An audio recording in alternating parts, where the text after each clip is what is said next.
اب عبداللہ بن عمر رضی اللہ تعالیٰ عنہما سیدنا عمر فاروق رضی اللہ تعالیٰ عنہ کے بیٹے یہ رائے رکھتے تھے کہ کوفی جگر گوشہ رسول، محب رسول اور محبوب رسول سیدنا امام حسین رضی اللہ تعالیٰ عنہ کے قاتل ہیں۔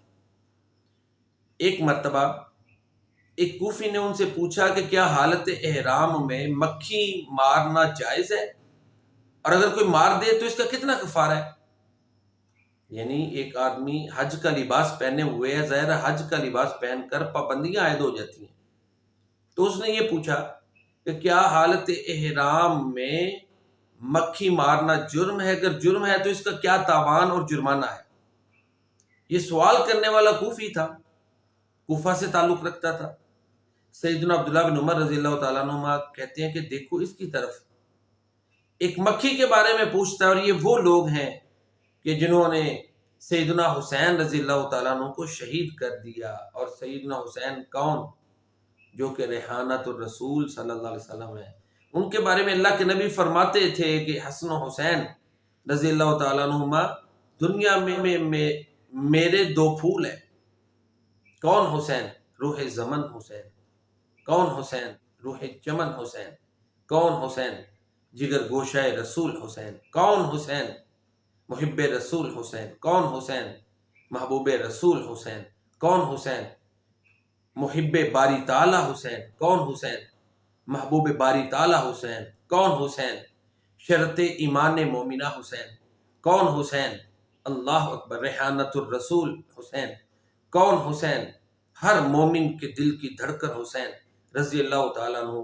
تو وہ ہستی کہ جن کی خوشی اللہ کے نبی کی خوشی تھی، جن کا دکھ غم اللہ کے نبی کا غم تھا، تو ان کو شہید کرنے والے عبداللہ بن عمر رضی اللہ تعالیٰ عنہما کے نزدیک کوفی تھے۔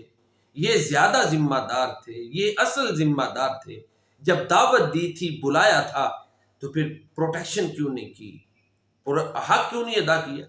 ہاں، پروٹیکشن کرتے ہوئے پہلے خود مارے جاتے نا کوفہ کے لوگ، پھر اس کے بعد سیدنا امام حسین رضی اللہ تعالیٰ عنہ شہید ہوتے تو لوگ کہتے کہ واقعی حق وفا ادا کیا، بلایا تھا، تو جتنی ان میں سکت تھی وہ انہوں نے کی۔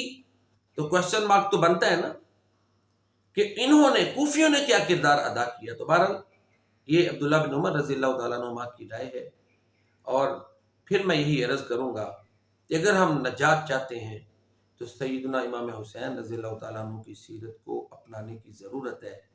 دنیا میں یہ پہچان ہو کہ یہ غلام حسین ہے، یہ دھوکہ نہیں کرتا، یہ فراڈ نہیں کرتا، اس پہ آنکھیں بند کر کے جو ہے نا اعتماد کرو، یہ غلام حسین ہے۔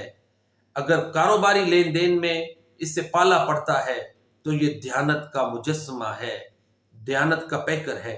اگر دفتر میں بیٹھا ہے تو یہ بھی یہ غلام حسین ہے، بلا امتیاز اپنی ذمہ داری کو ادا کرتا ہے۔ اگر مزدوری کر رہا ہے، جاب کر رہا ہے کسی بھی شعبے میں، تو تعلیمات امام حسین رضی اللہ تعالیٰ عنہ کو اپنانے کی ضرورت ہے۔ اسی وقت ہم کامیاب ہوں گے، ہم جب حقیقی معنوں میں غلام رسول اور غلام حسین ہوں گے۔ حقیقی معنوں میں یہی ہے کہ ان کی تعلیمات ہمارے جسم و روح کے اوپر سرایت کریں گی، پھر ہی صحیح معنوں میں کامیاب ہے۔ باقی ہم گناہ گار ہیں، ایک لمحے کا حساب نہیں دے سکتے، اللہ سے اس کی رحمت کے ہی امیدوار ہیں۔ وہ کسی نے کہا نا، عدل کرے تھے تھر تھر کمبل اونچیاں شانہ والے، فضل کرے تھے بخشے جاون میں جے منہ کالے۔